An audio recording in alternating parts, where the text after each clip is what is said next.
लघुशंकेसाठी जात असताना शाळेचं गेट अंगावर पडल्याने करवीर तालुक्यातील केर्ले येथील कुमार विद्या मंदिर शाळेचा इयत्ता 6वीचा विद्यार्थी स्वरूप दीपकराज माने वय वर्ष 11 या विद्यार्थ्याचा मृत्यू झालाय। ही घटना आज सकाळी 11:30 वाजण्याच्या सुमारास घडली। या घटनेने गावात हळहळ व्यक्त होत आहे। मयत स्वरूप दीपकराज माने हा नेहमीप्रमाणे आज शाळेत गेला होता। 11:30 वाजण्याच्या सुमारास त्याला लघुशंका झाल्याने तो शाळेतून बाहेर आला। गेट जवळून तो जात असताना शाळेचं लोखंडी गेट त्याच्या अंगावर पडल्याने त्याच्या डोकीला मार लागल्याने तो रक्ताच्या थारोळ्यात पडला होता। ही घटना शाळेचे मुख्याध्यापक कृष्णात शामराव माने यांना समजताच त्यांनी त्यांच्या नातेवाईकांना या घटनेची माहिती दिली। त्यांनी त्याला गावातीलच एका खाजगी हॉस्पिटलमध्ये उपचारासाठी दाखल केलं। त्यानंतर त्याला पुढील उपचारासाठी विन्स हॉस्पिटलमध्ये दाखल केलं। त्यानंतर तेथील डॉक्टरांनी पुढील उपचारासाठी CPR रुग्णालयात दाखल करावं असं सांगितलं।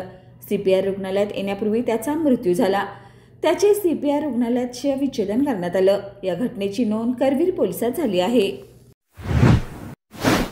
बाळ, फ्रीजमधून श्रीखंड काढ ना। आम्ही पूर्वी घरीच बनवायचो श्रीखंड, त्याची चवच वेगळी होती। आता काय सगळं रेडीमेड।